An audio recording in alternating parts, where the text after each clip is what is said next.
I want to kind of go over the plan of the presentation. I'm going to start by looking at Maryland's place in the United States in 1860, followed by the Pratt Street Riot itself, then the writing of Maryland by Maryland, and the reaction to the Pratt Street Riot and USCT and the events afterwards by the Free Black Baltimoreans and United States colored troops. I do want to note that the majority of the images I'm using are on display or in our collection. The ones that aren't, I'll highlight where they come from. I want to begin by exploring the location of Maryland before the Civil War and the racial makeup of Maryland right before the Civil War and the institution of slavery in Maryland. As you can see in this map, Maryland was a border state. Just north of Maryland is Pennsylvania, a free state, and south is Virginia, a slave state. And Virginia is also going to be the future capital of the Confederacy. Furthermore, Washington, D.C., the capital of the United States, sits within Maryland's borders. Politically, Maryland primarily had a Confederate lean to it. And you may ask why? Well, primarily because Maryland was a slave state. This is a map that uses 1860 census data, and it highlights the population of Maryland with enslaved black individuals being the white numbers, free black individuals being the yellow numbers, and the total population of each county, both white and black, being the black numbers. As you can see in this map, counties in southern Maryland, such as Prince George's County, Charles County, Anne Arundel County, and counties on the Eastern Shore, such as Dorchester, Somerset, and Talbot, have the largest enslaved populations in Maryland. This is due to these counties having a large tobacco and agricultural industry. And many of these counties did have Confederate leanings to them leading up to the Civil War. They were pro-slavery, and that is going to influence Maryland a little bit later on.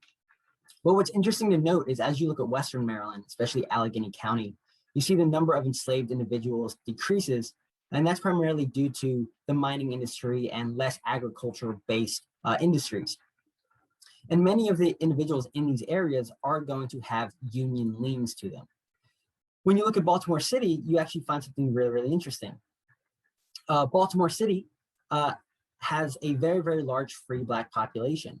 Baltimore had the largest free black population of any city below the Mason-Dixon line, or the border between Maryland and Pennsylvania.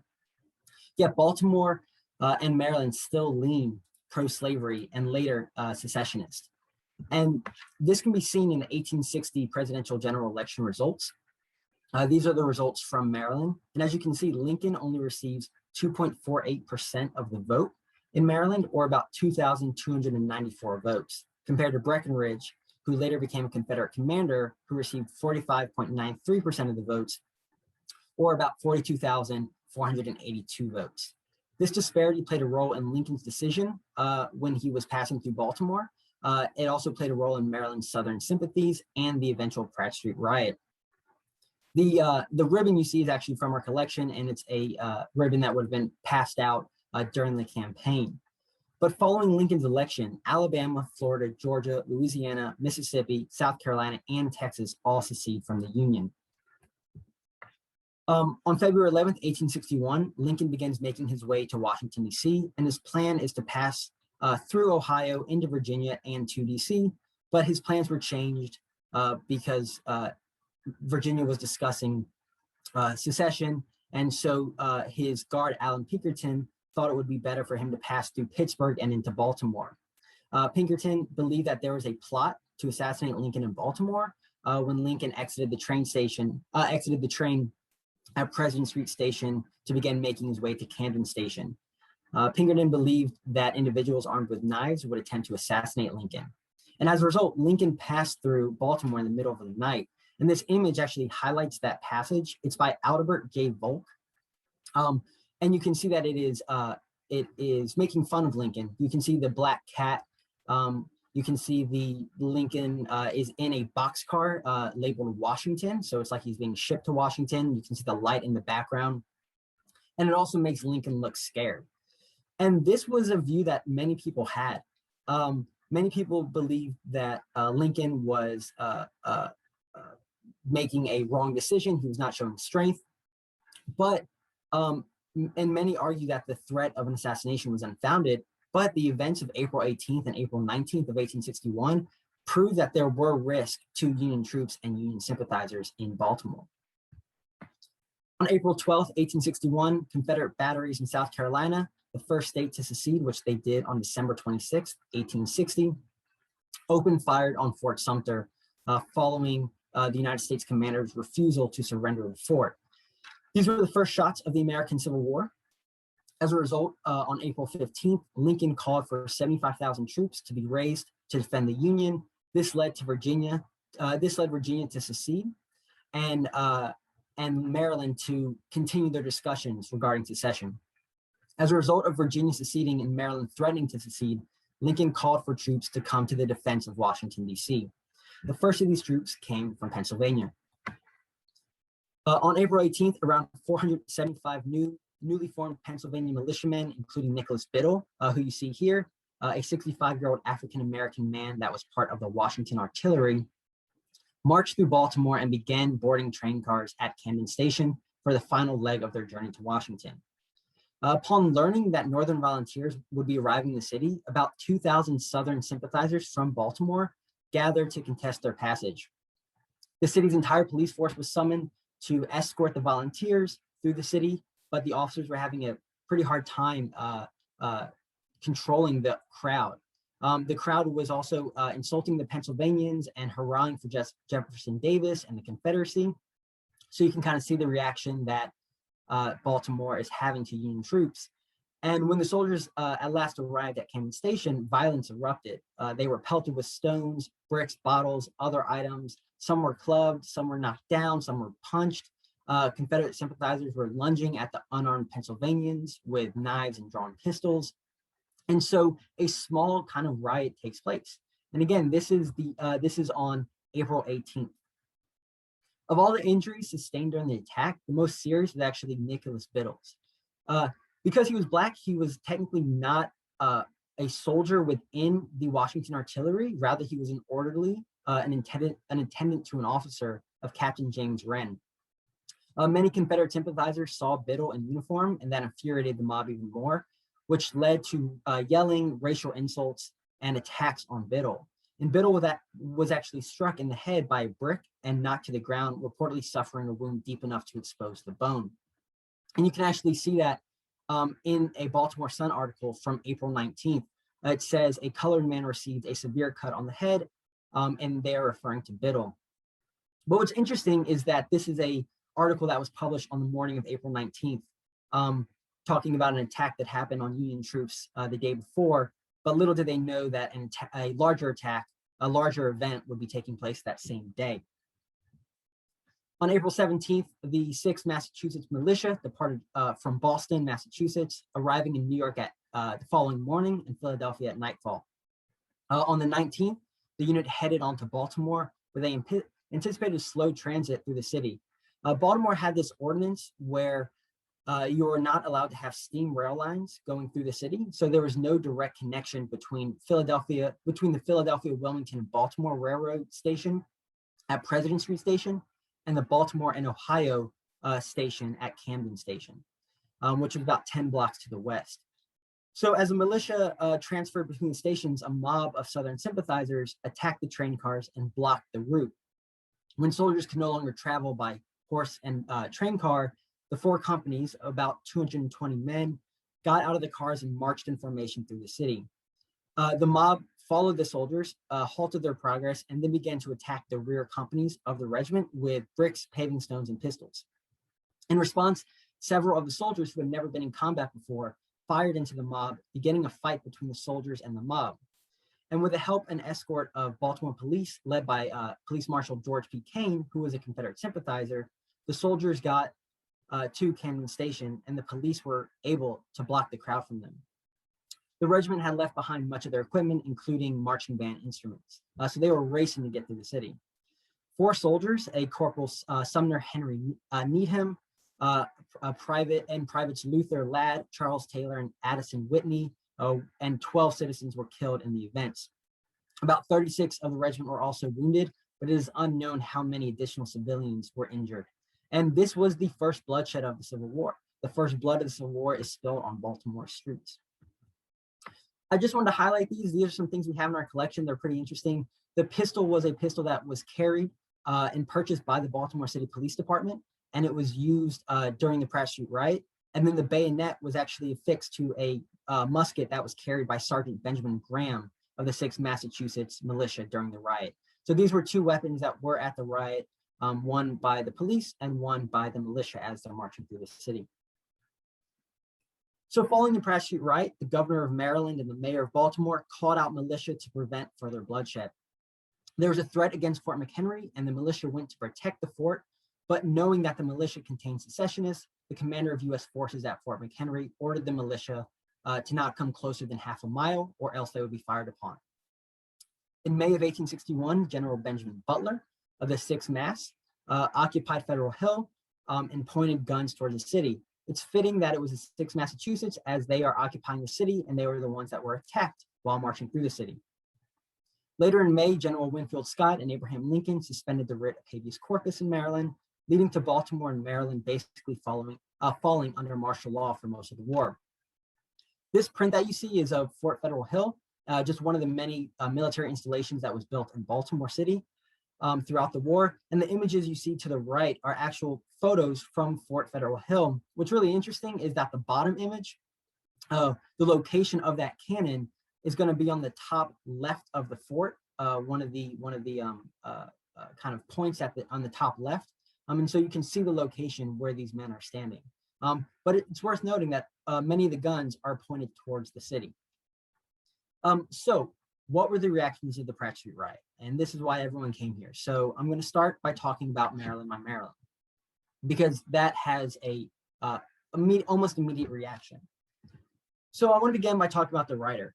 James Ryder Randall was born January 1st of 1839 into a wealthy Baltimore family. He attended Georgetown University and won an award in English. During his schooling, he contracted pneumonia twice and remained in fragile health throughout his life. But after graduating and working several jobs, he became an English and classics professor at Poydras College in Louisiana. And it was while living in Louisiana that he heard about the increasing tension in his home state and the events on Pratt Street. One of the reported dead was Francis Ward, who was a friend of Randall's. And so after the Pratt Street Riot and the occupation of Baltimore, Randall wrote the poem, My Maryland. He tried to enlist in the Confederate Army, but tuberculosis kept him out. Randall later claimed that the poem was written almost involuntarily in the middle of the night on April 26, 1861. It was first published in New Orleans. So we can see that this is a gut reaction by Randall. The poem would be a gut reaction by Randall to what's going on in Baltimore. And so this is the full poem itself. We know the song, which is a little bit shorter, but this is the full poem. What's interesting to note is that the writing on the left, that is James Randall's actual writing. He wrote this in 1894 for a individual named S.C. Chew. But the poem is really interesting. It was a plea to his home state of Maryland to secede from the Union and join the Confederacy.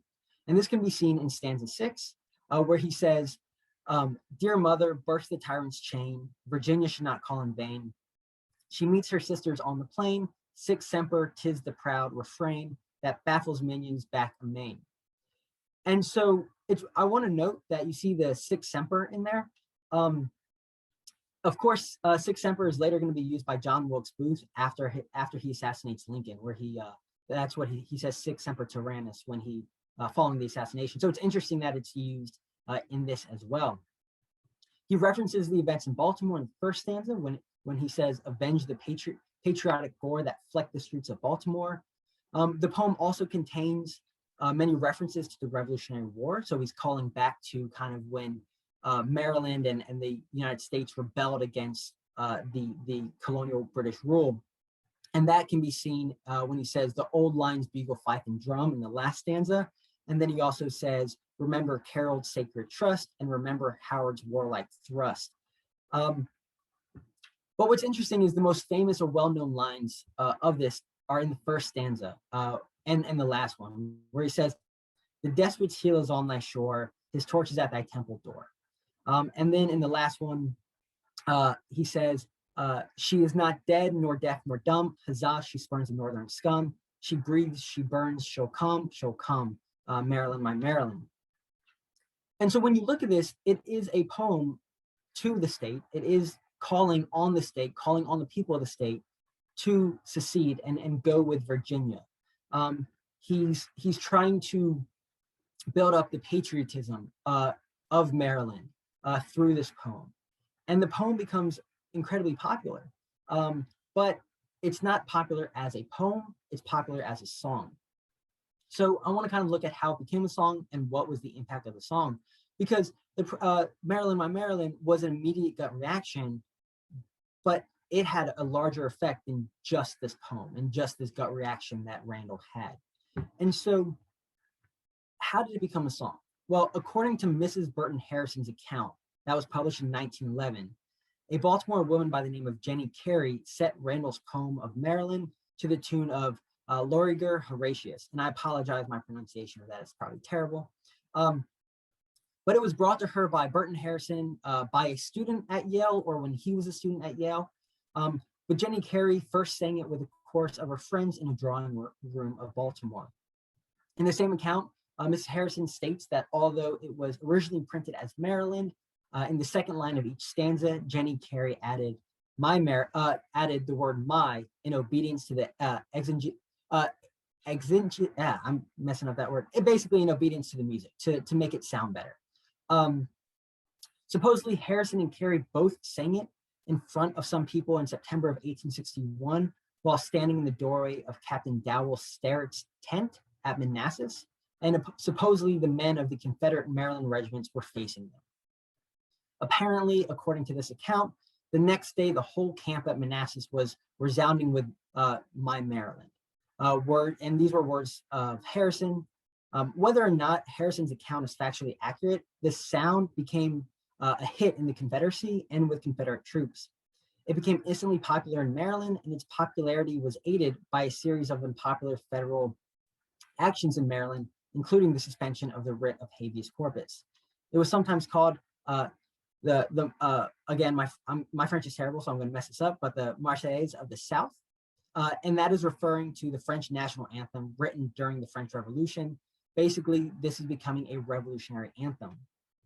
But compared to the full poem, the song is a lot shorter, but it uses some of the most interesting and kind of poignant parts of the original poem, right? It still uses the despotiles on thy shore.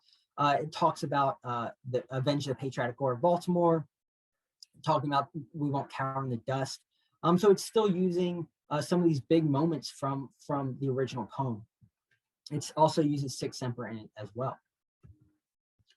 And when I say it became incredibly popular, in 1862, Confederate State Army bands played the song after they had crossed into Maryland territory during the Maryland Campaign of 1862.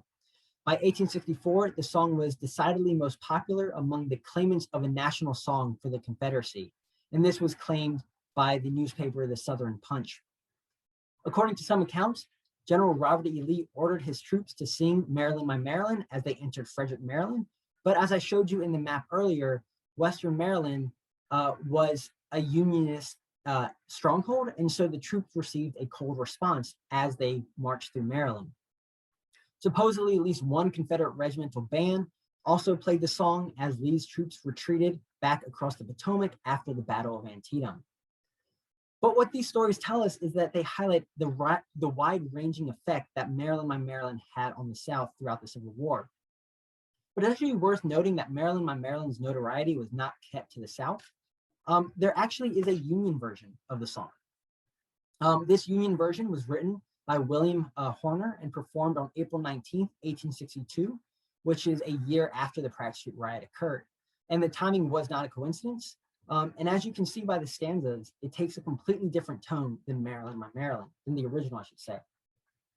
Instead of saying the despot's heel is on thy shore, the Union version says the traitors' feet are on the shore. They walk the streets of Baltimore. Instead of I hear the distant thunder hum, Maryland, the old lines bugle, fife, and drum. She is not dead, nor deaf, nor dumb. Huzzah, she spurns the northern scum. The Union version says, the stars and stripes I hope will wave when every traitor is in his grave. She is not dead, nor deaf, nor dumb. Therefore she spurns the secesh scum and says to Jeff, you cannot come, Maryland, my Maryland. And the Jeff they are referring to in that is Jefferson Davis. But what's really interesting about this is that this song gives you the northern version of the song gives you a glimpse into the reaction by Unionists to the Pratt Street Riot and the song Maryland, My Maryland. In the second stanza, it addresses the writing of Maryland, My Maryland. In the fourth, it addresses the arrest of pro-Confederate Maryland leaders, and it addresses the basically the traitors and how Maryland is traitors. It also addresses that the men will stand up, the Union men of Maryland will stand up and give a new key to the song. The effects of Maryland, My Maryland spurred the South, but also made the North recoil. And each version addressed the events in Baltimore, and each put their own tone to the events. After the Civil War, and with Northern Victoria's view, Oliver Wendell Holmes said, Maryland, My Maryland is said to be a Northern air. Read it and hear it sung, and it has the ring of feeling in it. It is typical of the Southern people, full of defects, yet fine, passionate utterance. Its influence in prolonging the war is uncounted. These are the two poems characteristic of the strife. Before I discuss the second poem he is talking about, I want to hit on the sentence, its influence in prolonging the war is uncounted. Maryland, My Maryland was written as a gut reaction to the Pratt Street Riot and the events in Baltimore, but this gut reaction played a major role in the Confederacy. The Pratt Street Riot and the view of secessionists fighting against the Union Army on their shore rippled throughout the Confederacy. Maryland, My Maryland provided the Southern secessionists with an anthem to march off to war with. So what was the other poem Oliver Wendell Holmes is talking about? Well, it is the poem John Brown's Body that was sung by the North and later in the war by members of United States colored troop regiments. It was originally made in jest for a soldier who had the same name as John Brown, but later it became a song to commemorate the John Brown from Harper's Ferry. In talking about these two songs, Holmes said that the country had stood face to face, each with a sword in its hand and a song in its mouth. The song for the North was John Brown's Body, while the song for the South was Maryland, My Maryland. In his words, one is a hymn with ghostly imagery and anthem-like ascription, which is John Brown's Body. The other is a lyric poem appealing chiefly to local pride and passion, and that's Maryland, My Maryland. Maryland, My Maryland had a profound effect on the war, the state of Maryland, and the Confederacy. This reaction to Pratt Street Riot gave the Confederacy a song to march off to war with and a tune to define their view of the war.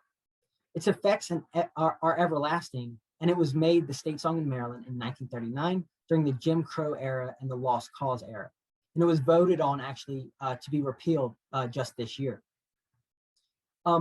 So we can see the effect that the Pratt Street Riot had on Maryland, My Maryland, and the effect that Maryland, My Maryland had on the Confederacy in prolonging the war and giving the Confederacy a song to march off to war with. But what about the second part? We had just talked about Pratt Street Riot in Maryland, My Maryland. But now I want to transition to the Pratt Street Riot's effects on and reaction by the free Black population of Baltimore and United States colored troop recruitment. I want to reorient back to the census map from 1860 and again highlight the fact that Baltimore had 25,680 free African Americans living in the city and 2,218 enslaved individuals in the city. In Baltimore City, enslavement took many forms, but it generally fell under the term urban slavery. In Baltimore, urban slavery primarily meant either working in shipyards, similar to Frederick Douglass before he escaped from enslavement in 1838. And also, these are ship caulking tools from our collection as well. They are on display. Or it referred to working in a home or shop in Baltimore. And here we can see a print called The Dandy Slave. In this print, the enslaved man is holding an umbrella for his owner and is wearing livery. Livery was a mark of enslavement, and here we can see livery from 1840 that was worn at the Carroll Plantation. This livery was on display in our Spectrum of Fashion exhibit, but it's back in collections now. Despite having a smaller enslaved population than the rest of the state, Baltimore's politics and many of its people were pro-Confederate in their leanings and supported the institution of slavery. At the same time, like I said earlier, Baltimore had the largest free Black population of any Southern city. And you can see this in this 1860 Wood City Directory, which was a directory of businesses and locations of where people worked. There was a white section and then there was a colored person section. But you can see some of the jobs that free Black Baltimoreans would have held. As you can see, many of the jobs held by Black Baltimoreans were that as laborers, porters, oyster shuckers, washerwomen, confectioners, draymen, so all sorts of different jobs. Many of them, though, were workers. They weren't business owners. Many of them were workers. When you look at the addresses here, you can actually see that a few of the addresses are near or on Pratt Street. And so while this is a year earlier from 1860, we can assume that some of these individuals were probably still at these locations as the Pratt Street Riot was occurring. A little off topic, but of note, I want to highlight that Charles Fleetwood is listed here as a waiter. Charles Fleetwood is the father of Christian Fleetwood, who would go on to win a Medal of Honor with while serving in the 4th United States Colored Troops out of Baltimore. While we don't know if Christian Fleetwood was in the city at this time, well, we don't know if he was because he graduated from Ashmun Institute, which was later Lincoln University. And he graduated in 1860 when this was published. So we don't know if he was at the Institute or if he was in Baltimore. But furthermore, based off of the city directories and other information, we can get a better picture of the free and enslaved Black population's location in reference to the Pratt Street Riot. This is a map produced after the war by George Brown, the former mayor of Baltimore, during the Pratt Street Riot. He was later arrested for having Confederate sympathies, and it shows the route that the 6th Massachusetts took as they made their way from President Street Station to Camden Station. So that line that's kind of going through the streets, that is the railroad that connected the two stations, and you can see the path that the men would have taken. So they were going right by the docks, right down Pratt Street. So it shows the route they took, but again, using the information from the Wood City Directory, we know that many free Black workers had shops or their work addresses in this area, right near Camden Station. Now, that's not to say that there weren't Black businesses or Black individuals working on the other side of the Jones Falls or on Pratt Street, but from looking through the Wood City Directory, we know that many worked around Camden Station, particularly working with the Baltimore and Ohio Railroad. Secondly, we also know that there were slave pens, so places where enslaved individuals were held before being sold into slavery along Pratt Street. There was one we know for a fact that was at 224 to 228 Pratt Street, and that was operated by Bernard Campbell, and we're going to actually talk about that name a little bit later. There may have also been one at East Pratt Street and President Street, though the document on when that slave pen closed is lacking, but that is currently where the Reginald F. Lewis Museum is. So we can accurately assume, based off this information, that free and enslaved Black men and women were either on Pratt Street, around Pratt Street, or within sound range of Pratt Street while the riots were occurring. I'm going to say sound range in reference to muskets going off. And we can actually back that up with this print right here. In this print made in 1861, you can see at least 2 people of color, one in the red shirt in the foreground, and a presumably enslaved woman in the window looking at the riot as it is taking place. But while the information on the experience of Black Baltimoreans witnessing the Pratt Street is based on prints and demographic information and employment information, rather than diaries or accounts of Black men and women, we do know that there was a response by the free Black community immediately after the Pratt Street Riot. This is an article from the Baltimore Sun on April 23rd, 1861, and it says, colored people tendered their services. Yesterday morning, between 300 and 400 of our most respectable colored residents made a tender of their services to the city authorities. Mayor Brown thanked them for their offer and informed them that their services will be called for if they can be made in any way available. As you can see by the article, members of the free Black community of Baltimore offered their services to the city immediately following the Pratt Street Riot, a couple of days after. While we don't know what these services were, we don't know who the individuals were that offered them, it does provide us with a clearer picture of the free Black community's reaction to Pratt Street. We know that it affected them greatly. The more long-term reaction is harder to discover due to Black experiences not being collected. We do know how the Pratt Street Riot, We don't know how the Pratt Street Riot affected the free Black community between April of 1861 and January 1st of 1863, but based on information we have, we can make some assumptions.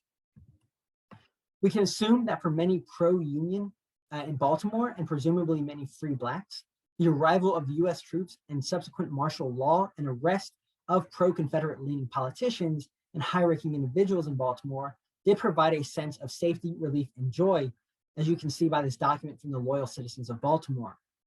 It says, "Soldiers, we welcome you to the city as men who are willing to defend the best government on earth in the hour of its greatest need.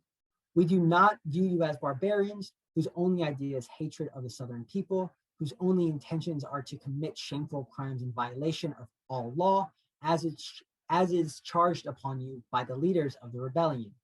We believe you to be I'm messing up that word. Accurate, I'm messing that up, or whatever. By a noble and honest patriotism, desiring to preserve unimpaired the national union. With this understanding, we wish you success and ask God's blessing upon your bodies and souls during your perilous marches. May we again behold this nation united and prosperous under one government and one flag." From the loyal citizens of Baltimore. But the military presence in Baltimore did not clear all the tension in the city. And we can see this in this image on the front of Frank Leslie's illustrated newspaper from July 13th, 1861. The cartoon shows a cannon pointed at the front door from the inside out of the Provost Marshal's building in Baltimore. And you can see that it is ready to be fired and there's a crowd out there. So it highlights the tension that is going on, that is in Baltimore. But the presence of Union troops, we can assume, provided some sense of security for free Blacks and enslaved Blacks in Baltimore from pro-Confederate leaning mobs. But the presence of Union troops following Pratt Street and arrest of pro-Confederate leaders had another effect on the Black population of Baltimore. New freedoms emerged for free Black Baltimoreans. I should note there's supposed to be nothing on this slide. Something's going to show up in a little bit. But before the Civil War, Baltimore had never been home to a publication controlled by Black editors and that was written for Black readership. The state law in Maryland made it a crime to publish material that might incite a rebellion among Black Marylanders.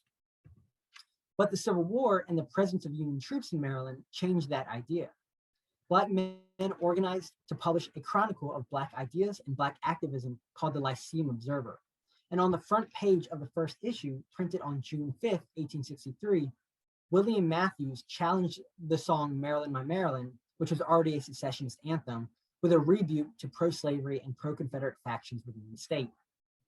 In this article / parody, he turned the very notion of Maryland on its head and highlighted the work done by Black Marylanders. He writes, "If we look over the scroll where rest appended the names of those men of color who in the consciousness of their manhood have leaped from the dark recess of ignorance and with their own hands wrote their names in unperishable letters of renown upon the apex of fame's rugged mount, we will perceive that those names whose luster most dazzled, those stars that shone brightest, those veterans who manfully stood at their post where the fire of the enemy was hottest, have been Marylanders." He then goes on to list famous Black Marylanders throughout history up to that point.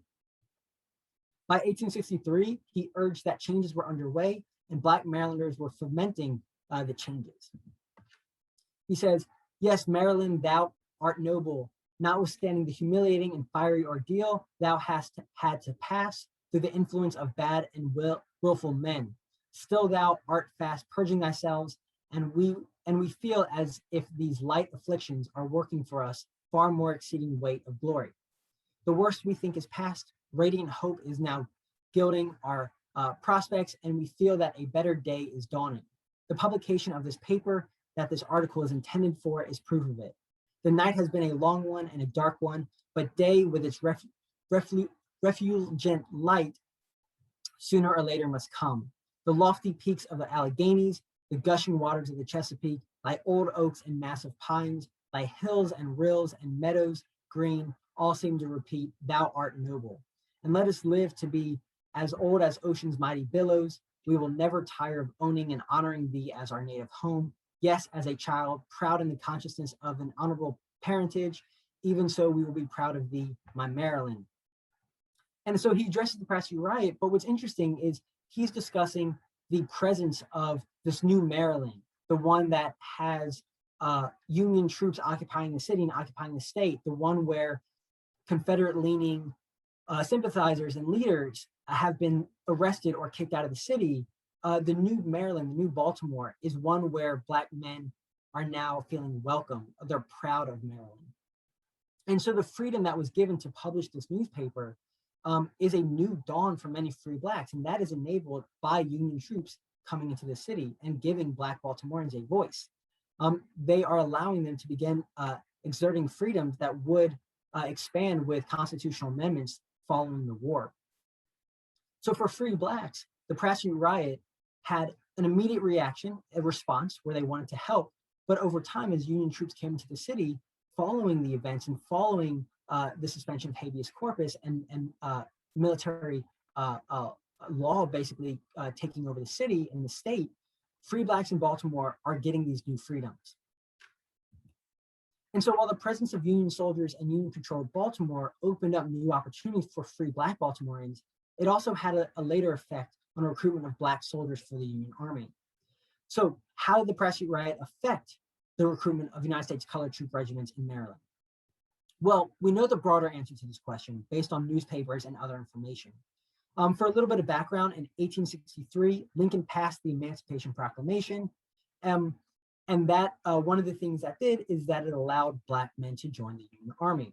And I say the broader answer to this question rather than the more narrow answer, because the narrow answer is harder to ascertain, and I'm going to take us through why that is a little bit later. So I want to first look at the numbers of recruitment from USCT regiments in Maryland. We know that 8,718 Black men fought in 6 United States colored troop regiments in Maryland.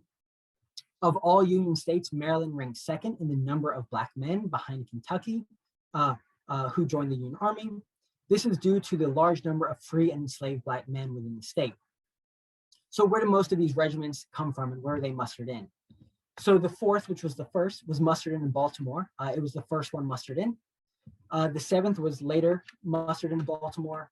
The 9th was mustered in Benedict, Maryland, Southern Maryland at Camp Stanton. The 19th was also mustered in at Camp Stanton in Benedict. The 30th was mustered in and recruited from the Eastern Shore and Southern counties of Maryland. And then the 39th came from Baltimore.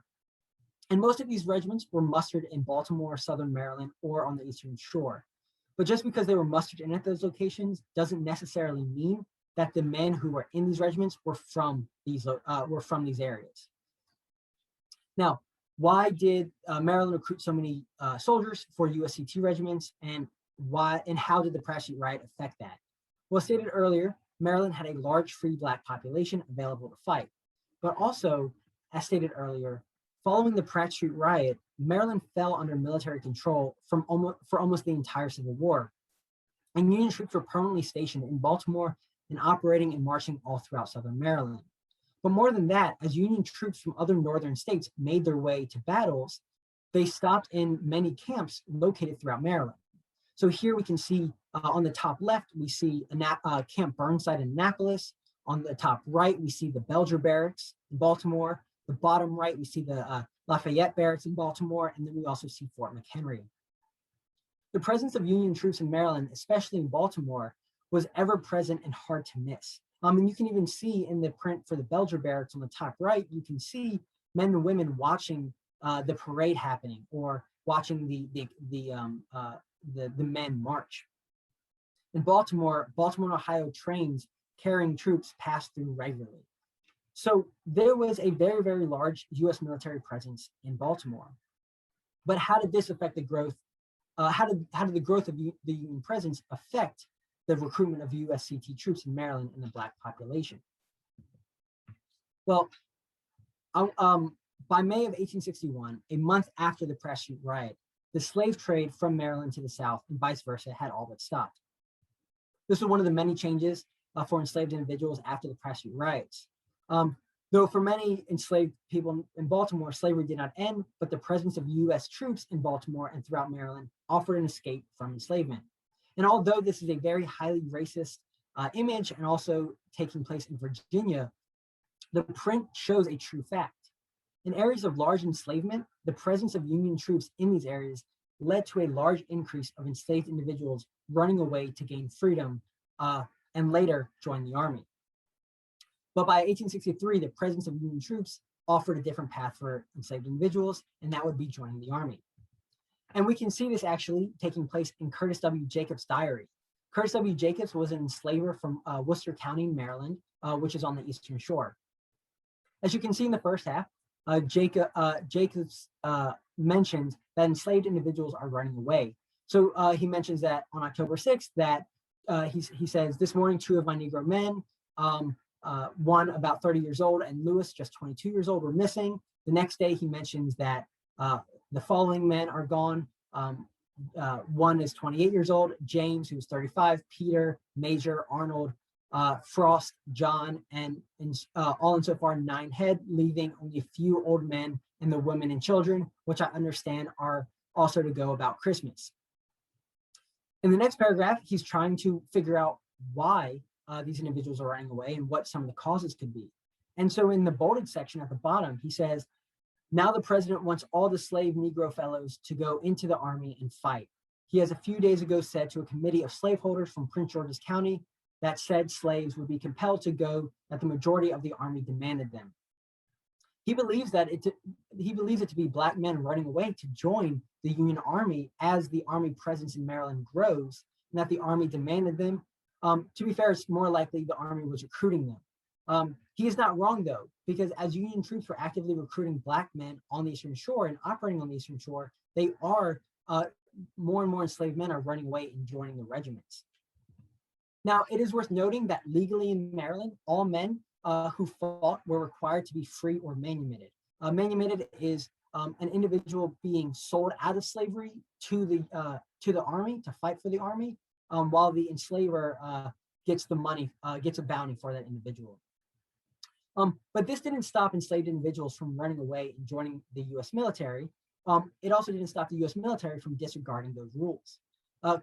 Colonel William Birney was tasked with raising United States colored troop regiments from Baltimore and Maryland. Many freemen and formerly enslaved men throughout Maryland responded to recruitment ads.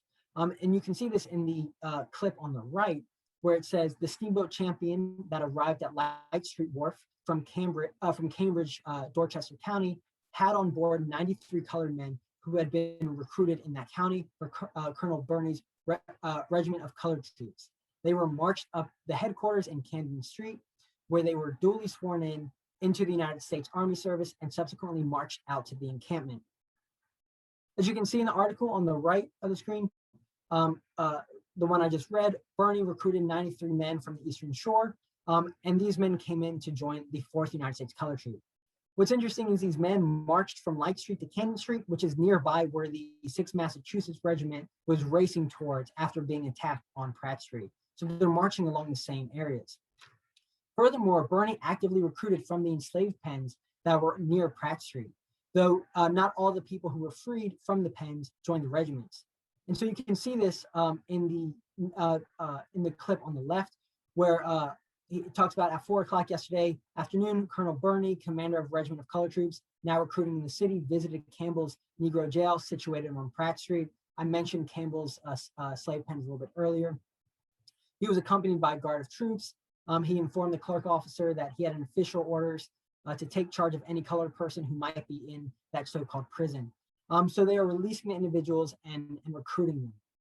I believe about a handful of men, maybe about a dozen from the slave pens actually joined Birney's regiment.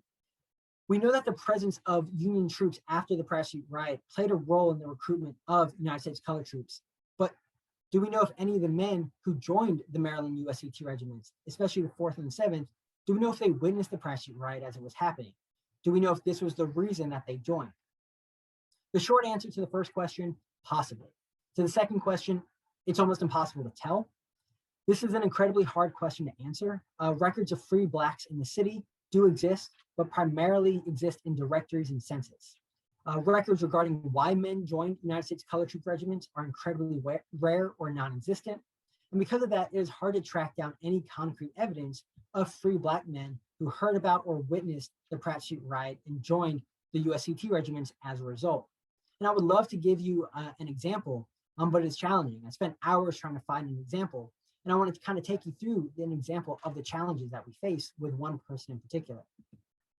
So for example, I know that there's a Charles Butler who fought for the 4th United States Colored Troops. That much is known, and the records indicate that he mustered in Baltimore, but that doesn't give us any sense of where he's from because every other individual who was on the 4th USCT mustered in Baltimore. I also know that according to the Wood City Directory, there was one Charles Butler in the city in 1860 who worked at 5 Madison Alley. 5 Madison Alley would have put him about 1.25 miles north of Pratt Street, so about right there. And while Charles Butler at 5 Madison Alley may not have seen the events, there was a chance that he could have heard the shots ringing out, but 1.25 miles is easily within walking distance of Pratt Street, especially at that time, and even today, Now, is this the same Charles Butler who served in the 4th USCT? I don't know for certain. What I can say is that according to census data, there is one 16-year-old man named Charles Butler, which would make him 19 by the time he could enlist, so of fighting age, who is a servant in Baltimore and whose home is listed as Baltimore Ward 9, which would put him about right here. He would be living there, if it's the same one, with his place of employment about less than 1 mile northeast. Also note, Ward 9 is closer to Pratt Street, so if he wasn't working on April 19th, he would have definitely heard the events as gunshots ring out fairly easily throughout a city.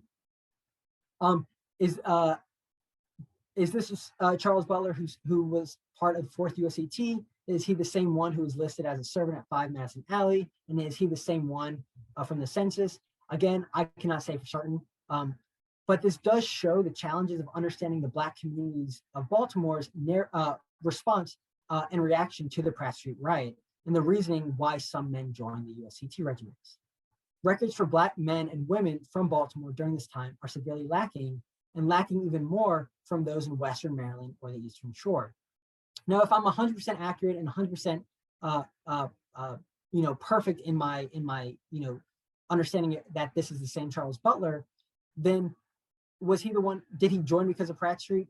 We don't know. He might have joined because they were recruiting, but he would have known about Pratt Street. But again, like I said, figuring out if Black men in Baltimore worked nearby, witnessed it, and if that was the reason they joined is incredibly hard to find out.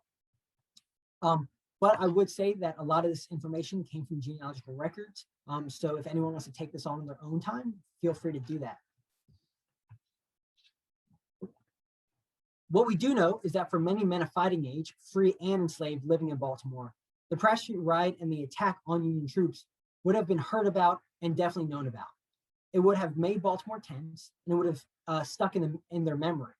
But as stated earlier, the consistent military presence in Maryland and the active recruiting by the Union Army as a result of the Pratt Street Riot, coupled with the large free and enslaved population in Maryland, who were given opportunities to break out of the chains of enslavement and gain new freedoms under Union control, led to large recruitment numbers of United States colored troops.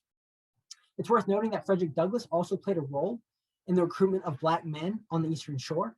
The first regiment recruited from Baltimore was the 4th USCT, and we actually have their flag in our collection, and you can see that there. And then on the right, you can see a muster roll. It's a little hard to tell, but it says on the right side, it says where they mustered in, and it says Baltimore. So they were all mustered in Baltimore.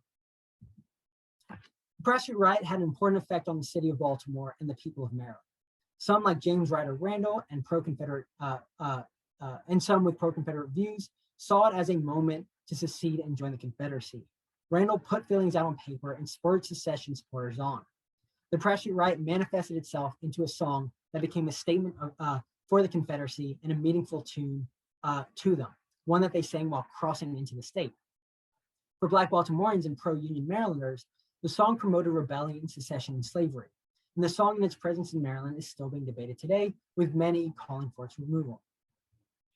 For free Black Baltimoreans, the Pratt Street Riot was seen as an attack on the city and their freedoms, especially following the attack and racial slurs that were hurled at Nicholas Biddle of Pennsylvania militia. Yet free Black Baltimoreans offered their services to the city after the attack and pushed back against the reputation Maryland, my Maryland gave the state. The resulting occupation by Union forces after Pratt Street may have lessened the anxiety, but did afford new opportunities that were not provided by pro-slavery and Confederate leaders.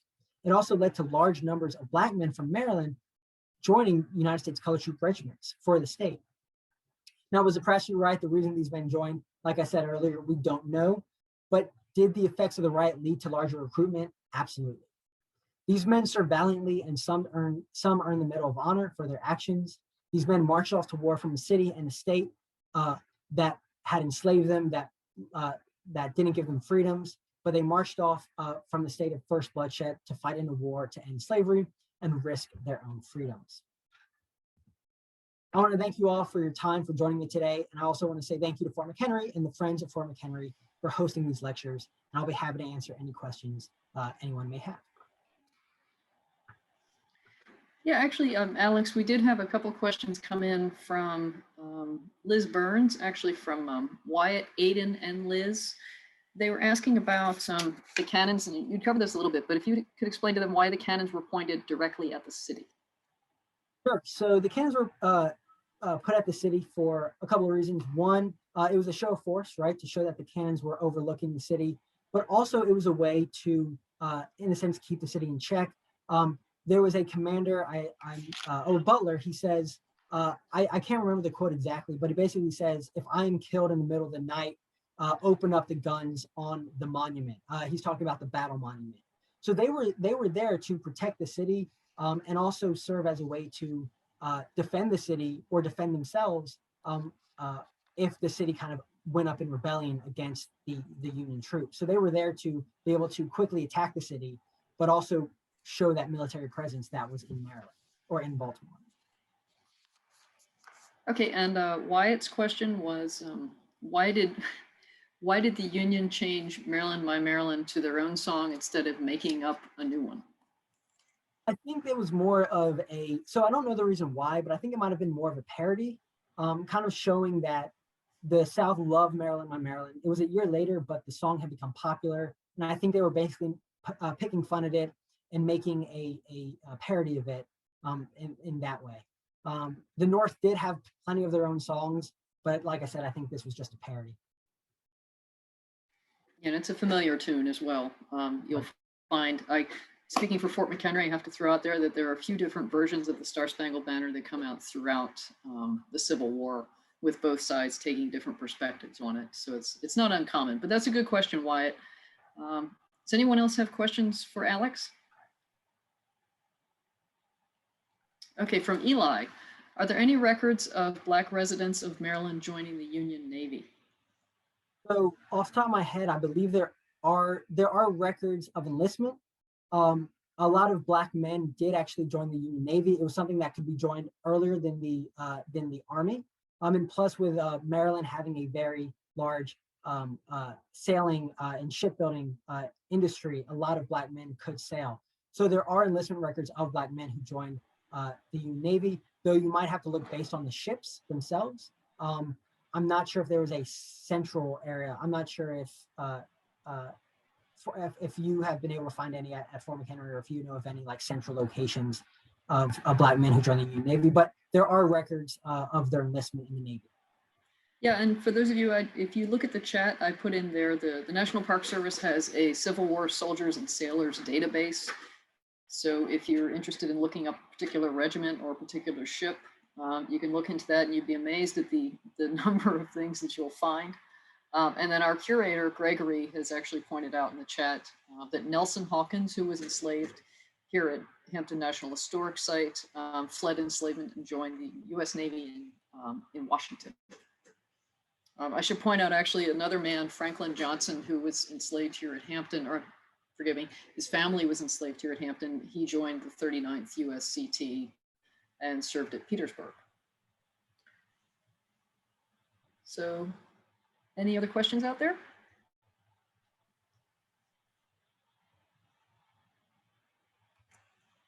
No. Okay, Well, Alex, I want to thank you for joining us. I'm hoping that we can see you in the park again. We're starting to see more and more visitors, so it'd be great to welcome our partners back to the park. And speaking of partners, we are planning, or the Friends of Fort McHenry is planning to post these sessions online. So we've recorded them. And if you're interested in seeing those later on, Friends of Fort McHenry will post them on their website. So if you missed anything, you can always tune back in and catch Alex's presentation, as well as all those others. We have next week. Please join us next week. Nick Fry from the James Barringer National Railroad Library will be joining us to talk about the B&O Railroad and its central importance to securing Baltimore and of course securing the capital, and then moving, as Alex pointed out, moving those troops through town and really making it possible, the Union mobilization possible in central Maryland. So I want to thank you again, Alex. And if anyone wants to visit the Maryland Center for History and Culture, they have a remarkable collection. And I think you guys are open to visitation. Alex, if you could let us know a little about that.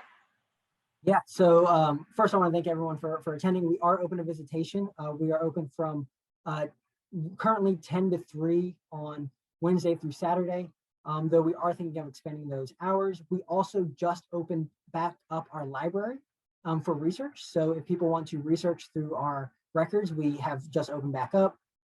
Feel free to make an appointment and come in and check out some of the records we have. But you know, we are more than welcome to, we're happy to welcome everyone in. Like I said, we also have a parking lot, so it makes getting here really, really easy. We're right near the Washington Monument at 610 Park Avenue. And we have an exhibit on the Civil War where you can see some of the information that I showed. We also have a reproduction of the 4th USCT flag on display. But we have a lot of great exhibits. So I do encourage everyone to come down and check them out. I also do want to just do a quick shout out on our own for a couple of public programs that we have coming up soon as well. If anyone wants to kind of check those out. But like I said, I want to say thank you to all for coming, and to Fort McHenry and Friends of Fort McHenry for allowing me to give this talk. All right, thank you, Alex, and thank you all for tuning in and joining us. We hope to see you in the park, and we hope to see you at Maryland Center for History and Culture. And hey, we hope to see you next week at our lunch hour history talks, continuing to explore the Civil War in Baltimore in 1861. So have a great afternoon, and we'll look forward to seeing you next week.